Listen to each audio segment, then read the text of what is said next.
pas saya keterima di FKUI, saya nebeng kan sama Iin. Tiap hari saya ngelihat piano di rumahnya tuh, aduh beruntung banget ya, ada pengen deh main di situ. Pernah main di rumah si Iin? Pernah, tapi ya tiap hari ngelihat ke situ dan kita nunggu dia akan turun gitu dari atas sebelum naik mobil. Itu sedih sih. Mungkin kalau Iin nonton juga. Mungkin dia nggak tahu kali itu kali ya. Kemarin kita ketemu, makanya kemarin waktu pas acara 17 Agustus, ketemu di istana. Iya. Dalam kondisi Mas Dante udah jadi profesor. Iin juga kan udah penyakit dalam. Pas ketemu seneng banget. Iin ya kok bisa kita ketemu di istana gitu. Pas acara kemarin 17 Agustus. Jadi ya itulah Tuhan kita hebat banget gitu. Tuhan nyediain. Pas pergi saya dianterin. Saya nebeng gitu ya, meskipun saya harus jalan ke tempatnya setiap hari selama 4 tahun.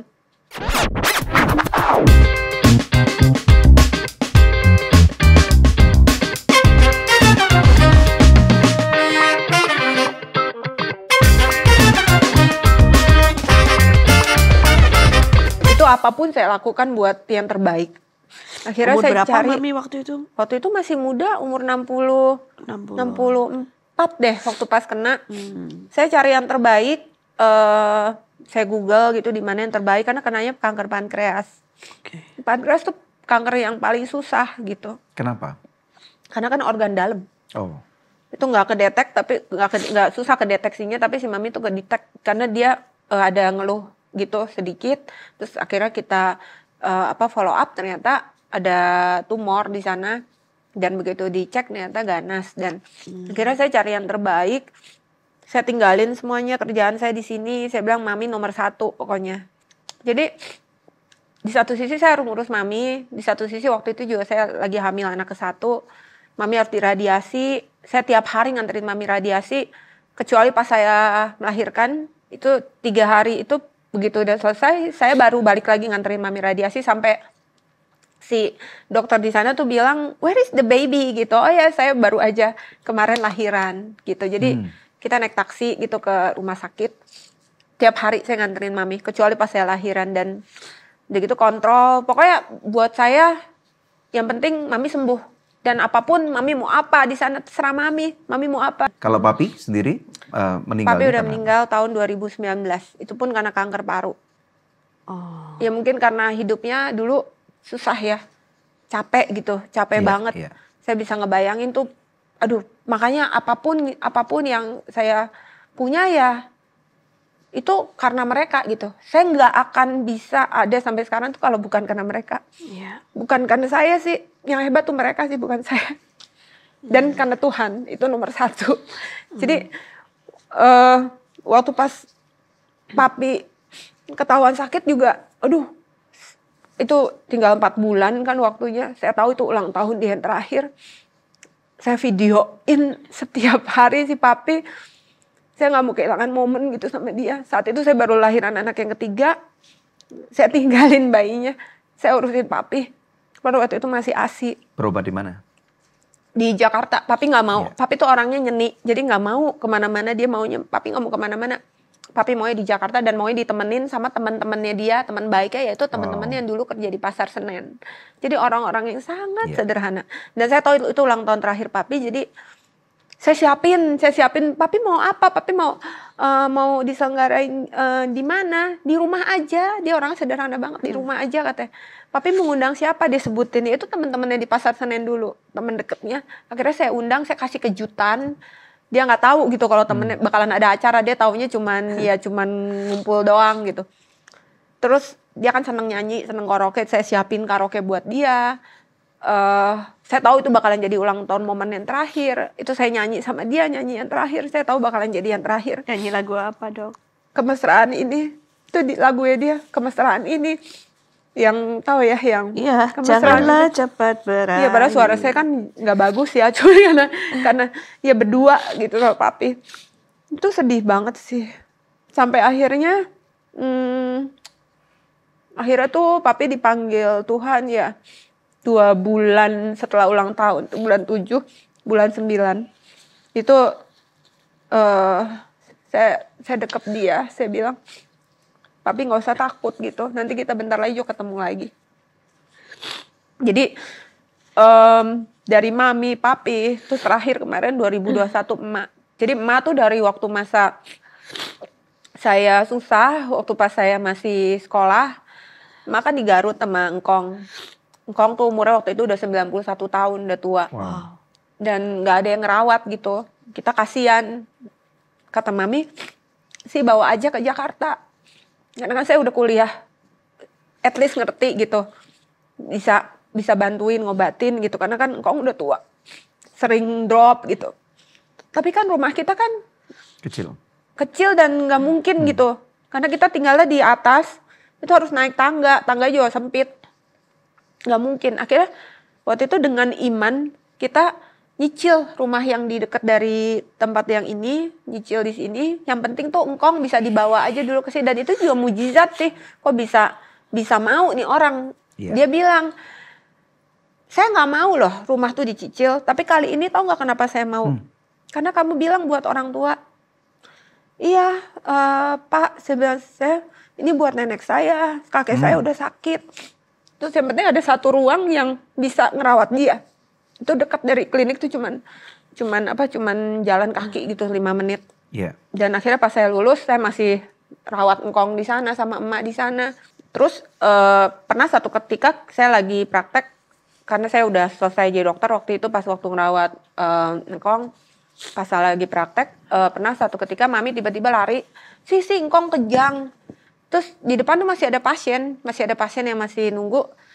Saya tinggalin. Saya bilang, maaf ya nih kakek saya urgent. Saya harus temenin dia ke rumah sakit. Saya tinggalin. Padahal yang di situ tuh di depan tuh pasiennya ada yang seseorang gitu. Seseorang yang memang cukup penting gitu. Nggak apa-apa dok gitu, nggak apa-apa. Saya tinggalin, saya urusin engkong saya dulu. Sampai akhirnya engkong dipanggil. Engkong tuh orangnya sangat takut akan Tuhan. Sampai umur 90 tahun pun di Garut tiap pagi doa pagi tuh dia nomor 1, nggak pernah enggak ke gereja tuh nomor 1. Jam 4 udah nyampe situ nomor 1, umurnya padahal udah 90 tahun. Keren. Susah lagi naik tangganya. Wow. Gitu. Dan akhirnya sampai engkong akhirnya dirawat di Hasan Sadikin karena menurut saya secara waktu itu saya pikir ya itu yang terbaik gitu ya. Saya bawa ke sana 2 minggu dirawat di sana. Saya bolak-balik, jadi saya kuliah, saya bolak-balik ke Bandung, jadi saya tidur cuma 2 jam. Yang penting ketemu engkong gitu sama mami. Terus yang penting ketemu 1 jam terus saya balik gitu. Dia tidur cuma 2 jam, terus saya kuliah lagi, terus nanti malamnya ke engkong lagi. Yang penting dia senang ketemu kita.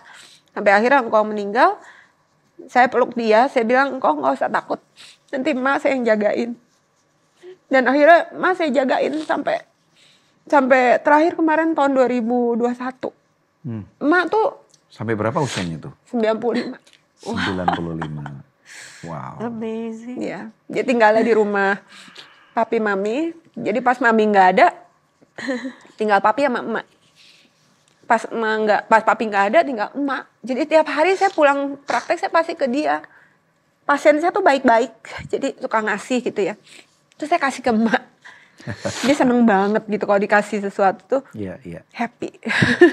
Saya gitu. yakin orang tuanya Dokter Cici atau emak engkongnya juga bahagia banget gitu. Ya pastilah. Ya, maksudnya gini, mengetahui bahwa dalam kondisi kehidupan mereka yang seringkali hampir seumur hidup mereka susah gitu ya. Dan kemudian mendapatkan satu terobosan dari Tuhan. Mendapatkan anak-anak yang luar biasa. Saya yakin juga adiknya juga luar biasa gitu. Bahkan bisa jadi dokter juga gitu. Bahkan maksudnya ada satu terobosan yang saya percaya ini cuma bisa terjadi karena kemurahan Tuhan. Betul, setuju. Gitu. Emang kalau ceritain kebaikan Tuhan tuh ya begitu sih, pengen nangis. Nah ini juga salah satu kesaksian sih. Jadi ini lukisan saya mural. Ini lukisan mural di gereja kecil.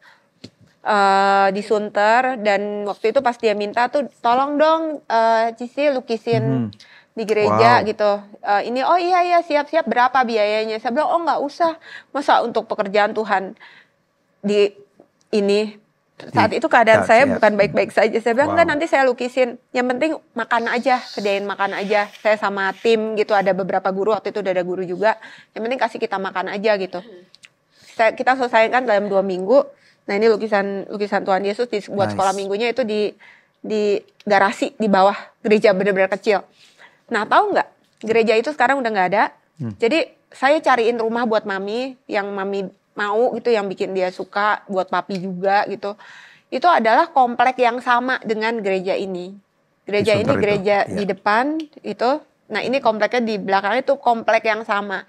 Jadi ketika kita menghias rumah Tuhan, Tuhan berikan rumah Amin. untuk kita di dalam itu. Dan setahun yang lalu tuh saya menghias rumah Tuhan, ini lukisannya. Ini murid-murid saya nih hasil karyanya. Sampai sekarang masih ada ini Cis? Sampai kemarin sebelum pandemi masih Oh, ada. oke. Tapi pas waktu pandemi enggak. Ntar kalau kami Nah ini punya pameran.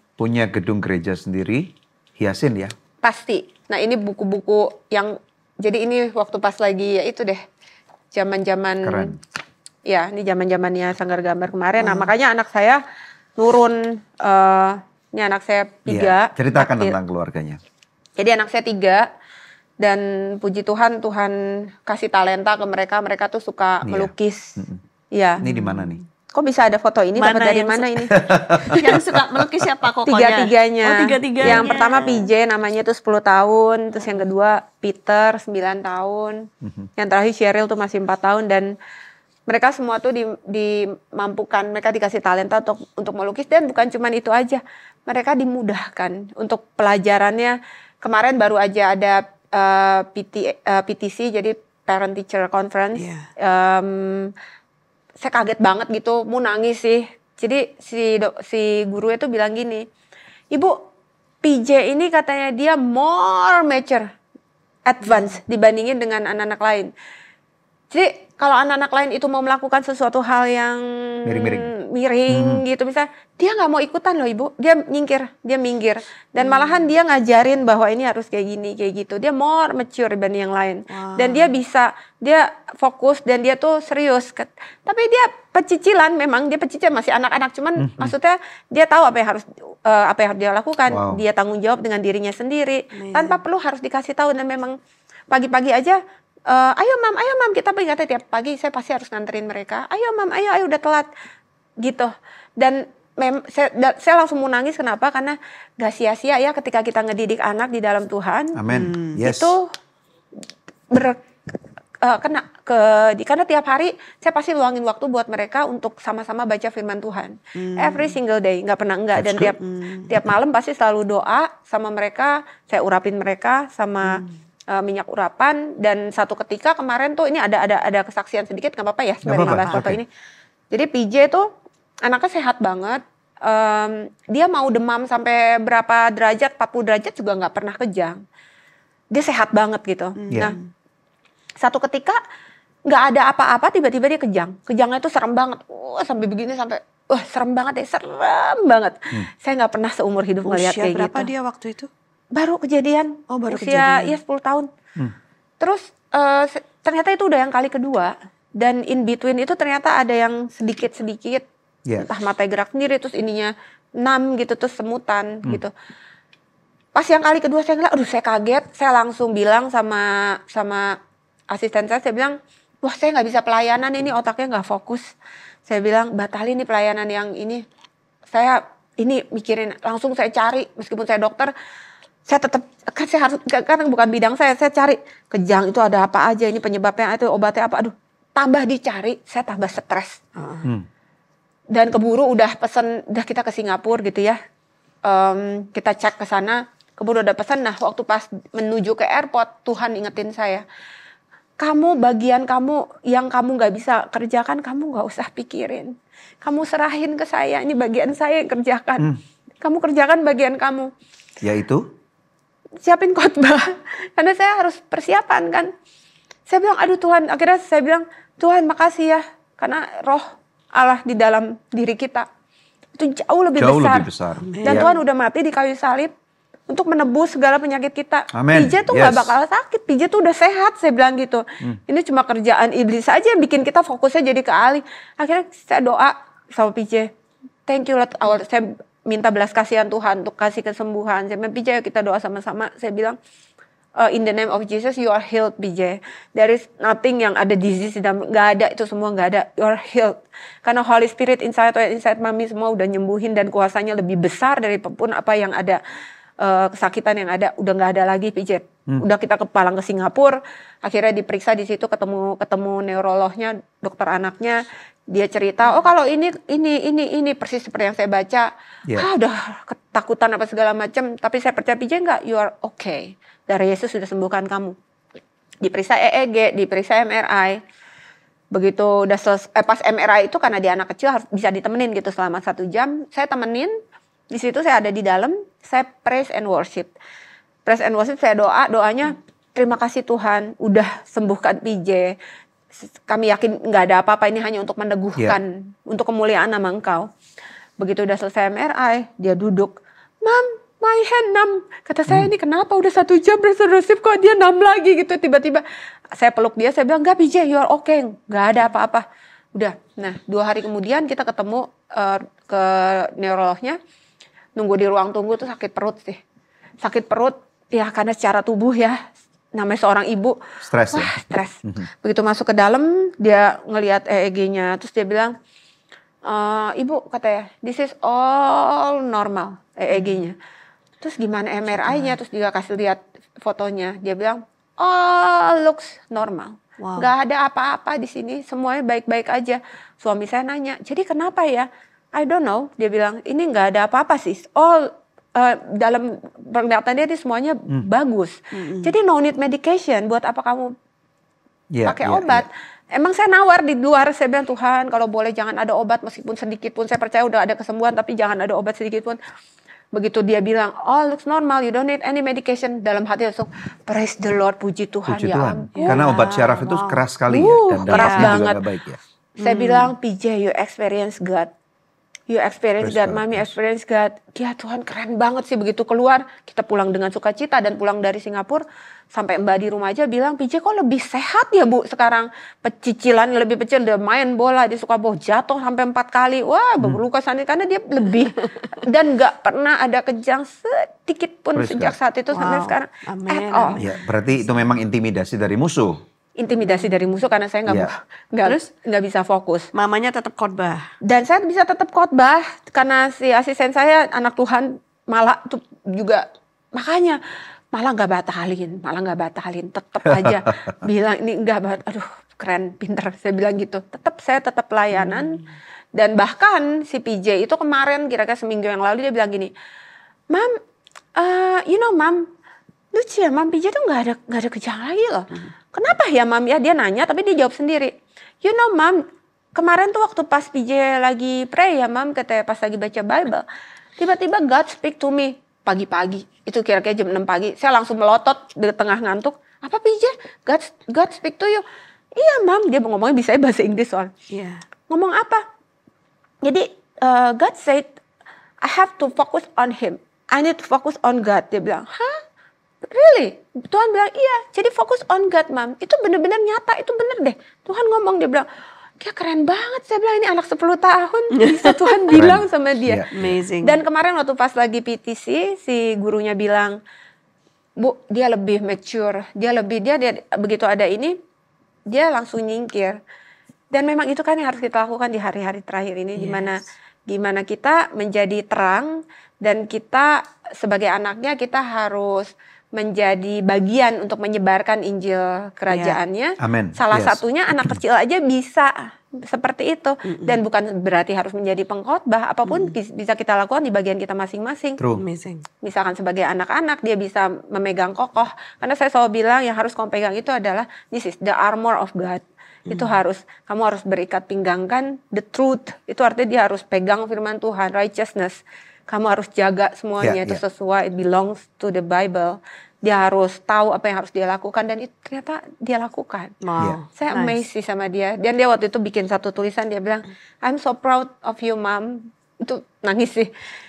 Mami jadi the best mom, dia bilang, Mami selalu joy. Dia bilang, apalagi ketika Mom preach di depan tuh, I'm very proud of you Mom. Waduh, dia anaknya selembut itu. Keren. Wow.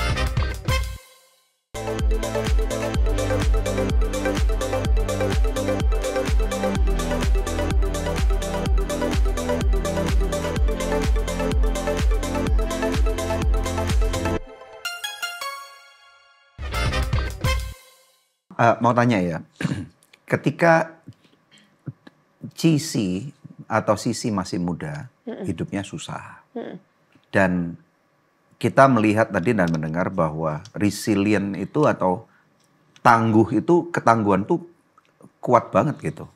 Jadi dari dulu itu memang saya belajar dari papi mami bahwa nggak pernah kita ngeluh sedikit pun akan apapun yang kita jalankan, dan selalu bersyukur apapun itu keadaannya, dan itu terus sampai sekarang. Jadi ke bawah itu mungkin bukan ketangguhan ya, tapi dimampukan oleh Tuhan untuk menerima semua keadaan. Dan yang setelah saya flashback, setelah saya lebih ngerti, saya baru ngeh bahwa ternyata nggak cukup hanya doa aja, tapi doa sembari mengucap syukur.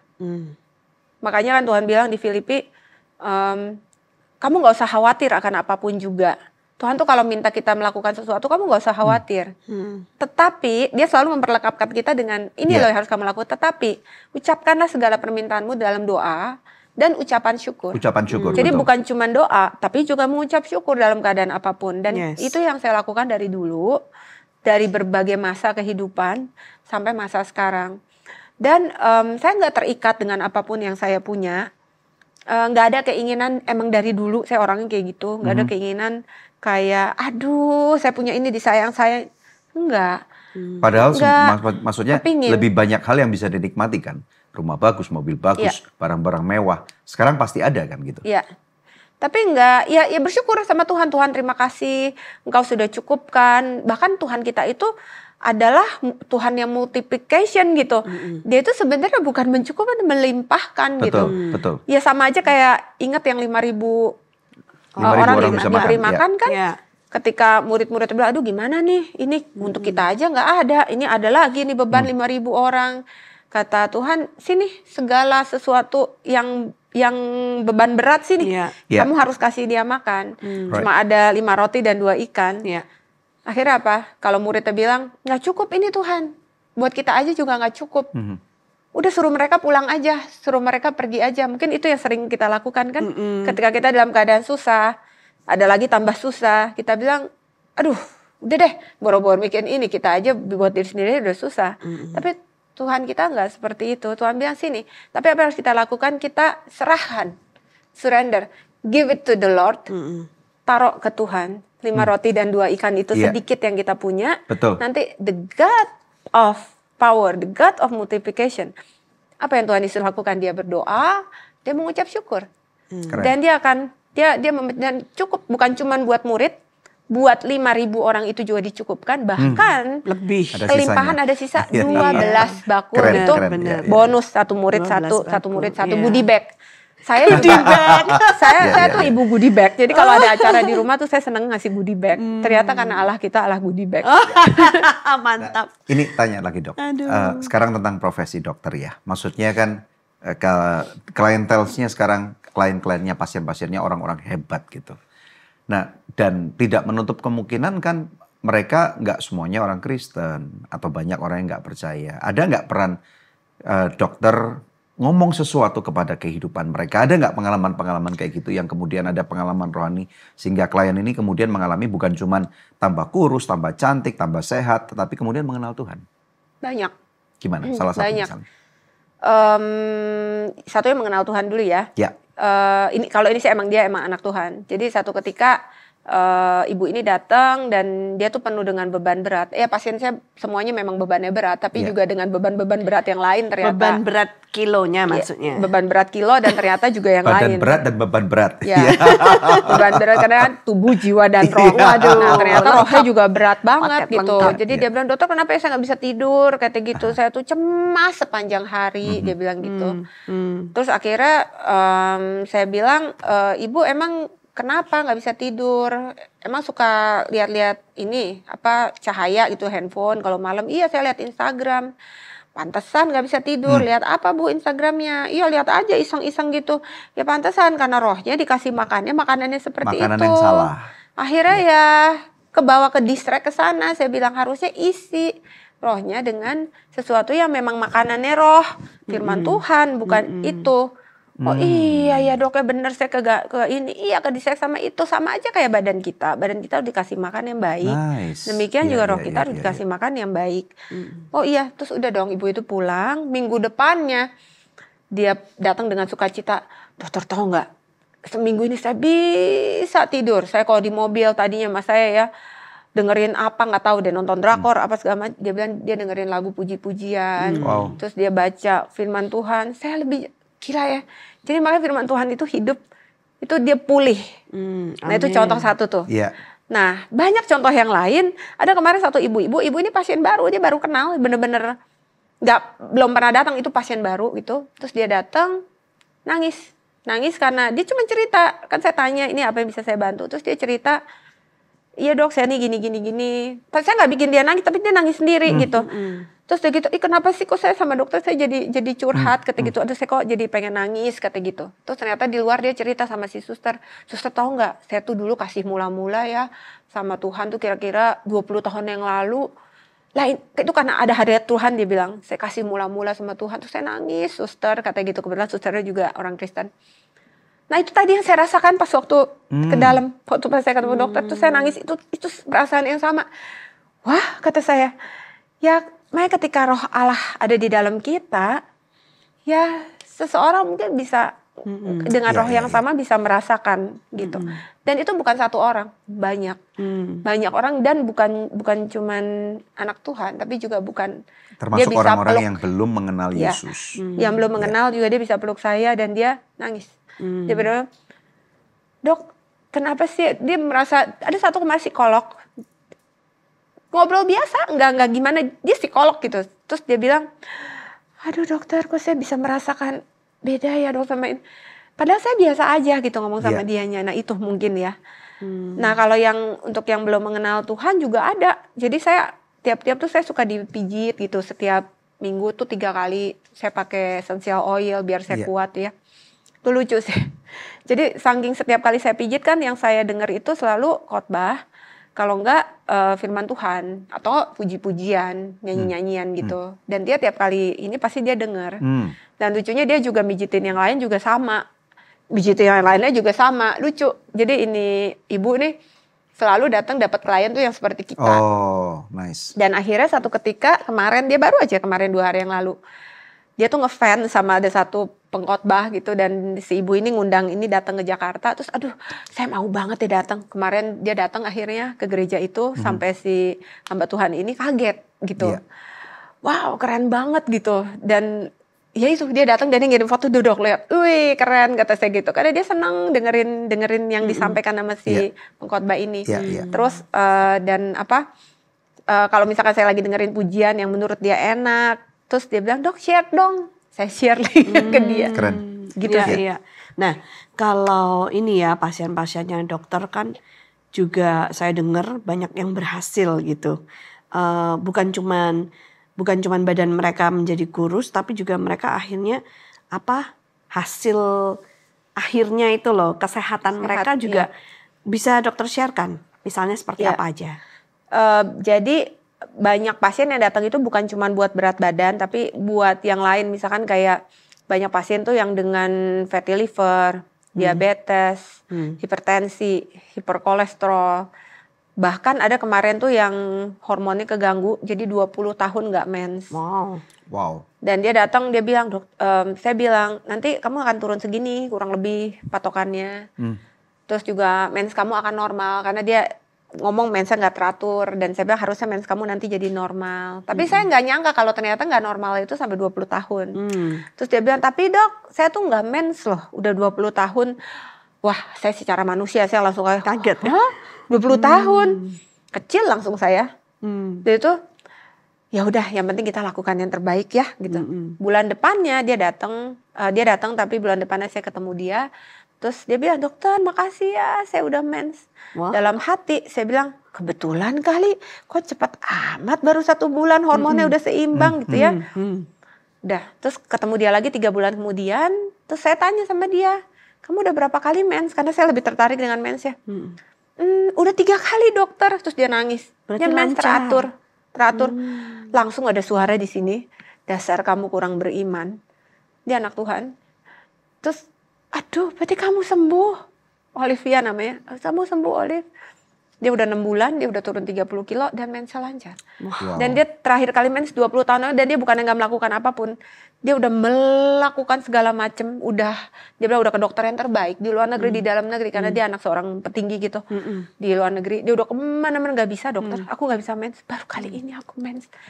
Itu keren sih. God is good. Itu God is good God sih. is good. Berarti itu Yes, menunjukkan yes, bahwa Itu. meskipun ada banyak dokter yang hebat-hebat di luar sana. Dan saya dibikin tercengang-cengang sih sama Tapi Tuhan. kayak dokter itu adalah pilihan Tuhan gitu ya. Tuhan Iya. turut bekerja gitu. Itu Baik pasti Tuhan yang bekerja sih, bukan saya dalam yang hal bekerja. praktek pun itu Keren. Tuhan Iya. yang memberi hikmat sehingga bisa membantu untuk orang-orang yang punya sakit penyakit Wow. ini bisa sembuh. Bahkan gitu ya. kemarin ada yang fatty liver tuh sampai 120 sekian. Jadi Dari bapak-bapak normalnya? harusnya di bawah 35 seharusnya. Ho. Itu 120-an dan nggak pernah turun selama 11 tahun. Dia udah dengan vitamin hati, nggak pernah turun. Umurnya 52 kalau nggak salah. Akhirnya satu ketika dia lagi duduk gitu, terus pas saya nyamperin dia matanya berkaca-kaca gitu. Karena dia mau ketemu, terus saya nyamperin. Saya pikir karena dia nunggu gitu kan. Aduh kasihan nih nunggu nih, dia bete kali ya. Mata berkaca-kaca gitu. Pas udah ketemu, terus dia bawa kertas. Dokter makasih ya. Makasihnya ada kali sampai 10 kali. Makasih, Hasil aduh lab seneng ya. banget. Nih dok, lab saya. Saya lupa kan. Wah bagus banget. Saya bilang 27 nilainya SGWT, SGPT. Dari 120. Wow. Makasih ya dokter. Terus emang tadinya berapa? Ini loh dok, dia kasih lihat. Ini, saya nggak pernah turun selama 11 tahun. Nggak pernah Wow. turun selalu segini dok. Ini baru kali ini, dia baru program 3 bulan. Emang dampaknya apa sih dari apa namanya fatty liver itu? Ya kan fatty liver itu hanya apa ya maksudnya itu kan karena kita kan pakai panca indera, kita kan manusia dalam tubuh. Jadi kita cuma ngelihat dengan mata, dengan telinga, dengan cek lab misalkan kita ngelihat oh ya liver kita nih yang kita kelihatan nih bermasalah nih.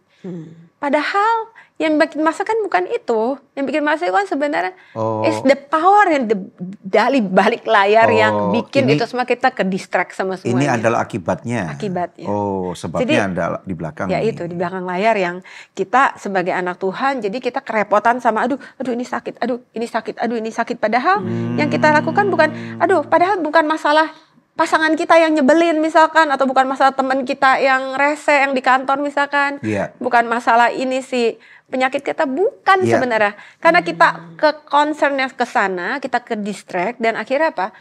Kita cuma melihat dengan secara manusia padahal kita itu adalah anak-anak Allah. Kita itu lebih besar dan kita dikasih otoritas dari yang di Iya, atas betul. untuk mempunyai kuasa sebagai anak Allah. Jadi udah pasti kamu sembuh dan lawan kita itu tahu kamu itu anak Allah, kamu itu punya otoritas besar, kamu udah menang.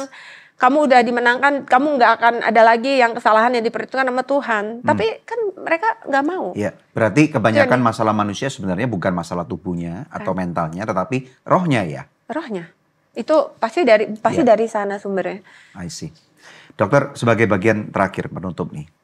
Dokter bisa ambil tuh tanda tuh hijau dan merah tuh. Oh, kita mau bermain. Iya. Om. Nah, dokter kalau nanti jawabannya ini true or false, benar salah. Oke ya. Yang pertama, setelah makan, terutama makan berat atau makan siang, pasti ngantuk. Salah. Salah. Oke. Kenapa kok bisa salah? Karena kebanyakan orang mengatakan seperti itu, dok. Seharusnya enggak. Seharusnya setelah makan itu, asalkan makanannya benar ya. Energize Itu malah energize. Sama aja kayak mobil dikasih bensin, bukannya malah mogok. Oh. Malahan terus langsung jalan. Kalau kita habis makan ngantuk itu kenapa? Berarti salah bensinnya. Oh, Salah gitu. bensinnya. Oke. Kalau orang Salah Indonesia kan makannya. makan nasi kebanyakan. Boleh Apakah makan nasi nasi. salah? Boleh makan nasi.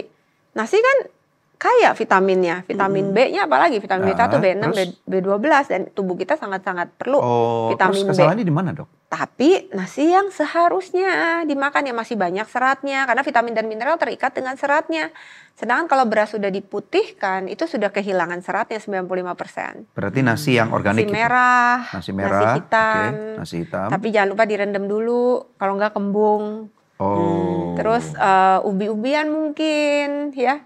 terus kentang mungkin. Kalau Misalnya. saya rasa gini, Starch. kalau ini pengalaman saya dok, mungkin dokter bisa kasih input nanti berhubungan dengan makan nih. Kalau saya rajin olahraga, habis makan nggak ngantuk. Gitu. Iya. Kalau saya kurang olahraga, Iya. habis makan pasti Iya. tepar gitu. Iya, betul. Apakah itu ada berhubungan juga? Ada hubungannya karena olahraga itu baik banget buat kesehatan. Dan begitu kita olahraga keluar endorfin. Endorfin tuh hormon sukacita, happiness. Makanya kenapa happy abis itu kalau orang happy kan nggak pengen tidur. Nah, Malah jadi kepengen seger. dan Iya. saya pernah intermittent fasting. Kalau pas intermittent fasting lalu buka itu puasanya itu nggak ngantuk juga. Sampai sore sampai malam nggak ngantuk gitu. Tetap energize. Karena Tuhan Yesus juga kan berdoa sembari berpuasa. Oke. Tapi intermittent fasting harus dilakukan dengan bijak. Jangan kelamaan. Berarti yang sehat berapa jam? Sebenarnya pada saat kita makan malam, misalkan ya makan malam jam 6 misalnya, atau nggak jam 7 misalnya. Terus kita istirahat kan, emang udah saatnya istirahat. Nah pagi-pagi itu kan sebenarnya pas kita makan itu adalah intermittent fasting tuh. Terus dibuka Seharusnya, dengan secara breakfast. normal. Oh, Harus the breakfast, fast. Dok. Kan break the fast. Break the Break the fast. fast. iya. Menghentikan puasa. Puasa. Itu seharusnya dilakukan setiap hari. Oke. Tapi ada orang-orang yang intermittent fasting sampai jam 1 siang, jam 2 siang. Apakah itu salah atau benar?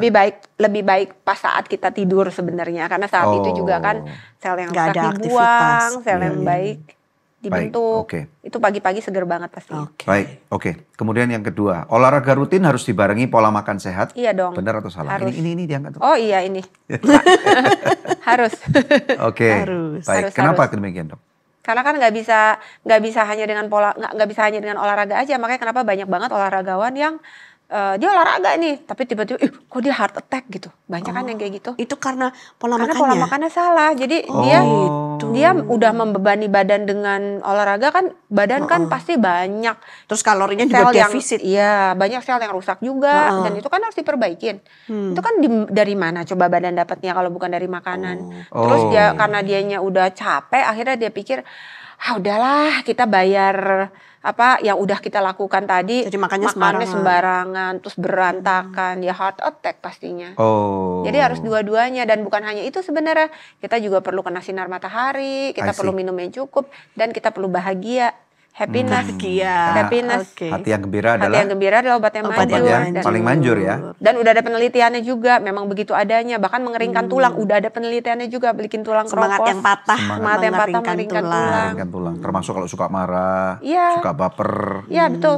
Makanya banyak banget pasien saya yang dia itu seseorang yang hamba Tuhan misalnya, ya. Hamba Tuhan baik di dalam Kristen maupun yang di luar, tapi dia hamba Tuhan. Iya. Itu meskipun kebiasaan mereka sama persis seperti orang lain, tapi mereka tidak ada apa-apa. Nggak ada kolesterol, nggak ada tekanan darah tinggi, padahal ambiar. Beneran sama ambiarnya. Jadi ternyata ketika kita bersyukur, berserah, mengucap syukur gitu ya, grateful, satisfied, itu semuanya tuh yang tadinya mungkin jadi rusak jadi nggak jadi rusak deh. Nice. Jadi mereka baik-baik saja. Lucu sih. Nice. Oke, berikutnya Dok. Makanan cepat saji bikin kita males atau malah cenderung kurang energi gitu. Benar salah? Makanan cepat saji Junk food. ya tengah-tengah ya. Fast food. Karena tergantung kalau makanan cepat sajinya yang mana. Karena kalau misalkan kita bikin telur direbus juga cepat saji. Oh, berarti Buah cepat dikopek saji juga atau cepat saji kan. Fast food itu apakah fast pasti food. junk food? Kalau fast Harus. food itu kan sebenarnya makanan yang langsung saat itu harus tersedia, padahal namanya makanan itu perlu diolah. Kecuali buah ya, itu kan nggak perlu diolah, atau Itu kan sayur fast yang food, masih bisa termasuk dimakan, fast food itu kan juga fast food sebenarnya. Iya. Tapi dalam arti diolah yang Makanan cepat, olahan makanan berarti. olahan berarti ya. Iya, Iya, iya. itu dia udah pasti begini, akan membuat jadi apa tadi? Kurang energi, Iya pastinya. males Iya gitu. pastinya. I see. Oke. Itu hijau. Baik, baik. Terus kemudian berikutnya Dok, sering makan pemicu stres dan emosi negatif. Enggak sih. Berarti apa yang membuat emosi negatif itu muncul? Karena badan itu kan pinter ya. Misalkan kita sering makan ya karena memang badan perlu misalkan. Karena dalam keadaan dia misalkan seorang yang maratoner misalkan, dia habis selesai olahraga terus dia memang perlu makan, ya pastinya dia akan lebih banyak makannya. Tapi kadang kan ada orang yang kalau stres makan itu loh dok. Nah itu Duduk jangan. terus. Nah itu gimana? Nggak boleh, kalau makan harus teratur. Iya. Harus teratur pagi, siang, sore. Karena ada penelitian yang bilang the continuously present of food inside the blood vessel itu malah akan mencetuskan sel-sel yang di sekitar itu malah lebih inflame. Jadi berubah bentuk. Ini penelitiannya ini pada orang yang riwayat kanker payudara. Dan dibagi 2 kelompok gitu. Jadi satu disuruh makan kayak gitu. Nanti lewat makan, nanti makan. Apalagi gitu kan. sekarang minumnya gula terus Ya, ya, manis terus nah ya. Itu itu. pemicu kanker juga ya. Ya makanya harus air putih, es teh tawar juga masih oke sebenarnya, tapi jangan sweet beverages. Nah, sedangkan yang kelompok yang satunya ini makannya teratur pagi, siang, malam. Ini malah muncul recurrent. Jadi Relapse. relapse. Ini enggak. Berarti harus dilihat Teratur. kegiatan kita apa. Iya, dan sesuaikan. bensinnya atau makanan tadi disesuaikan dengan Sesuaikan. kegiatan kita sehari-hari. betul. Oke, baik. Terus kemudian apakah Dokter Cissy jago gambar, benar atau salah? Oh itu benar. Benar. Oke, tadi kita dibicarakan ya. Berikutnya, diet rendah lemak apakah benar menurunkan resiko penyakit jantung? Betul. Yang penting, Oke. betul. Harus ngangkat ya. Oh oke. Nah ini pertanyaan terakhir dari pertanyaan bonus. Apakah warteg Tegal, Amigos, apakah itu termasuk fast food atau bukan? Tergantung dari cara dia ngolahnya. Berarti gini dong. Gini, sebab tergantung. Kalau misalkan dia fast foodnya bersih, minyaknya juga nggak yang berkali-kali pakai misalkan, itu baik-baik aja. Dan ayamnya juga mungkin dia ayam yang tidak bukan ayam bukan yang mati kemarin. dalam ayam yang dalam 10 hari lebih Tapi besar. kan kita nggak tahu dong ya. Nah Gimana itu caranya? makanya lebih baik jangan makan di luar, lebih baik masak karena sendiri. kita tahu bahannya itu apa. Sebisa mungkin berarti Sebisa adalah mungkin. makan makanan yang kita tahu yaitu yang Apa lebih aman di rumah ya. sumbernya, ya. Dari rumah. Betul. at least. Kalau warteg kan kita nggak tahu ya takutnya. Iya, oke. Kecuali kalau ibu wartegnya pasien saya. Atau kita tahu bagaimana dia Udah Ngolahnya. kenal ya, kenal. Iya, mengolahnya. betul. Oke. Baiklah. Baik. Terima Sangat kasih diberkati banyak sama- dokter. Kita belajar Thank you banyak banget, hari yes. ini. Sama-sama. Sangat diberkati, sangat menguatkan, sangat memberikan inspirasi bagi orang yang mendengarkan juga. Amin. Puji Tuhan. Iya. Yuk. Pemirsa, ada press report yang saya akan bacakan buat pemirsa ya. Puji Tuhan, saya bersyukur kepada Tuhan. Dengan berkat Tuhan, 4 putri saya sudah mendapat gelar sarjana. Saya tahu bahwa semua ini adalah pertolongan dari Tuhan. Kalau saya memakai logika berpikir ini, semua tidak akan pernah terjadi. Karena saya hanyalah seorang pedagang kerupuk. Saya sangat yakin bahwa semua ini adalah campur tangan Tuhan yang memberi cara di luar pengetahuan atau pikiran saya. Dan yang sangat luar biasanya, putri bungsu saya menjadi wisudawan terbaik dengan IPK 3,96. Wow. Bentar lagi perfect ini ya. Itu membuat keluarga saya semakin bersyukur di hadapan Tuhan. Terima kasih atas berkatnya. Puji Tuhan, Bapak Ibu kami ikut senang mendengar kesaksiannya. Dan apabila masih ada di antara pemirsa yang memerlukan bantuan doa atau konseling, hubungi kami di nomor yang tertera atau melalui email. Oke, puji Tuhan. Berapa banyak di antara pemirsa sekalian yang diberkati dengan obrolan dengan Dokter Cissy tadi ya? Aku sih diberkati banget ya. Ya, aku pun diberkati gitu ya. Aduh, aku sampai nangis bertisu-tisu guys. Jadi Tisunya banyak. di awal daripada omongan tadi, saya tadi berkata bahwa kalau kita ngelihat kehidupan orang lain, bahwa kadang-kadang kita iri gitu. Nah tapi sebenarnya apa yang dialami oleh Dokter Cissy ini adalah resep kuno kali ya. Karena tadi sempat dikutip juga ketika dia ngomong, saya mendapatkan sesuatu impresi dari Roh Kudus untuk melihat nih. Mari kita lihat firman Tuhan yang kita bisa buka bersama di Matius 5 ayat 3. Nah di sini firman Tuhan berkata, berbahagialah orang yang miskin di hadapan Allah, karena merekalah yang empunya kerajaan sorga. Nah kata-kata berbahagia ini kan dalam bahasa aslinya adalah diberkatilah atau makarios gitu. Nah jadi kenapa kok orang yang miskin kok dikatakan diberkati? Apakah berarti orang kaya, rumah gede, punya kolam renang, mobil bagus, dan kemudian punya harta mewah, semuanya nggak diberkati Tuhan? Nggak juga. Jadi kemiskinan ini bukan berbicara tentang materi, tetapi hati. Berbicara tentang roh. yang di hadapan Tuhan itu miskin. Minta maaf nih ya, mengambil satu analogi. Orang yang miskin, nggak punya uang untuk makan sampai 2-3 hari. Ketika dapat makanan, itu orang itu akan rakus banget gitu loh. Akan mau dimakan semua. Nah, orang yang miskin di hadapan Allah itu berarti apa? Ketika dia mencari Tuhan, dia tuh lapar banget gitu loh. Tuhan, kalau nggak ada Tuhan, gue mampus, mati banget Tuhan. Jadi ketika akhirnya mendapatkan lawatan Tuhan, dia ingin mendapatkan Tuhan tuh semuanya dia pengen dapat daripada Tuhan. Bukan berbicara masalah harta duniawi. Jadi inilah yang dimaksudkan. Jadi Tuhan menjadi poros yang terpenting di dalam kehidupan dia. Bukan mengenai harta, bukan mengenai kesehatan, bukan even mengenai masa depan, bukan even mengenai masa lalu. Tetapi di sini berkata bahwa kalau kita bertemu muka dengan Tuhan, encounter Tuhan secara benar, berarti kan segala sesuatu itu akan nggak lagi penting gitu, doesn't matter. Karena yang paling matter itu adalah Tuhan tadi itu. Nah ini yang dimaksudkan oleh Tuhan Yesus. Ingat ya, ini adalah bagian daripada khotbah di bukit, yaitu ketika Tuhan Yesus mengatakan, berbahagialah orang yang miskin di hadapan Allah. Nah bagaimana dengan kamu pemirsa? Bagaimana dengan Anda? Kamu merasa miskin apa gitu? Apakah kamu nangisin kehidupan kamu karena kamu nggak punya duit? Ataukah kamu nggak punya pacar? Atau kamu nggak punya pekerjaan? Atau kamu misalnya nggak punya mobil mewah, nggak punya supercar, nggak punya 1 jam tangan yang harganya 3 miliar? Atau nggak punya kalung, atau nggak punya 1 tas yang belinya harus antre gitu ya. Yang warnanya coklat, warnanya oranye. Apakah karena itu? Nah kalau karena itu berarti ini bukan yang dimaksudkan. Berarti kamu adalah orang yang tidak mencari Tuhan, tetapi kamu mencari hanya kekayaan duniawi.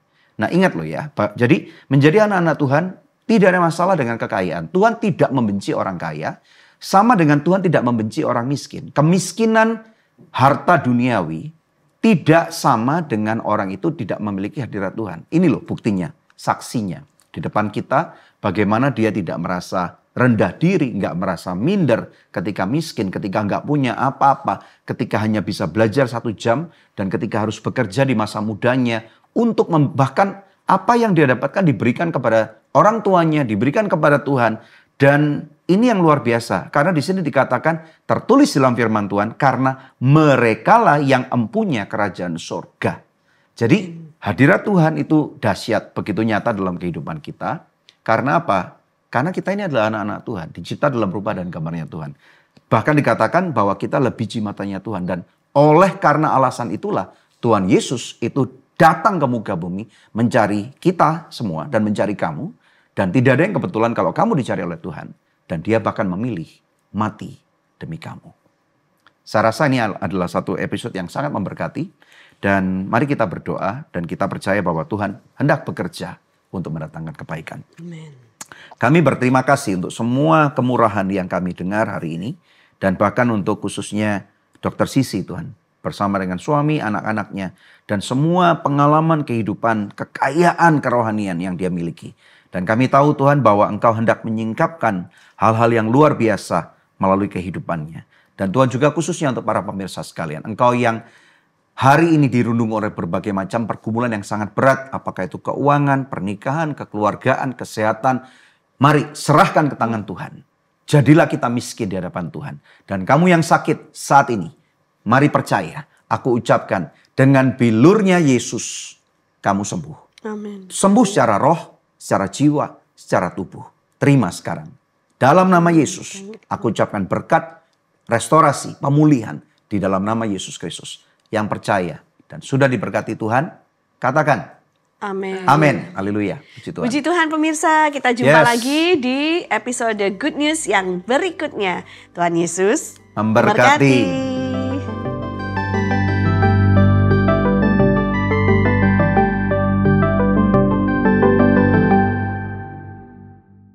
Pemirsa, terima kasih untuk dukungan yang diberikan kepada kami di Good News Program sejak tahun 2005. Sehingga sampai dengan hari ini Good News Program masih bisa mengudara dengan partnership dan support yang Anda berikan. Apabila ada di antara pemirsa yang belum memberikan support kepada kami, Anda bisa melakukannya dengan berbagai cara. Salah satunya adalah dengan subscribe di YouTube channel kami @anugrah-ministries. Apabila Anda berkenan untuk memberikan taburan secara finansial, silakan melakukannya melalui rekening yang tertera. Pemirsa, kami percaya seperti yang firman Tuhan katakan, orang yang menabur pasti akan menuai dengan bersorak-sorai. Terima kasih, Tuhan Yesus memberkati.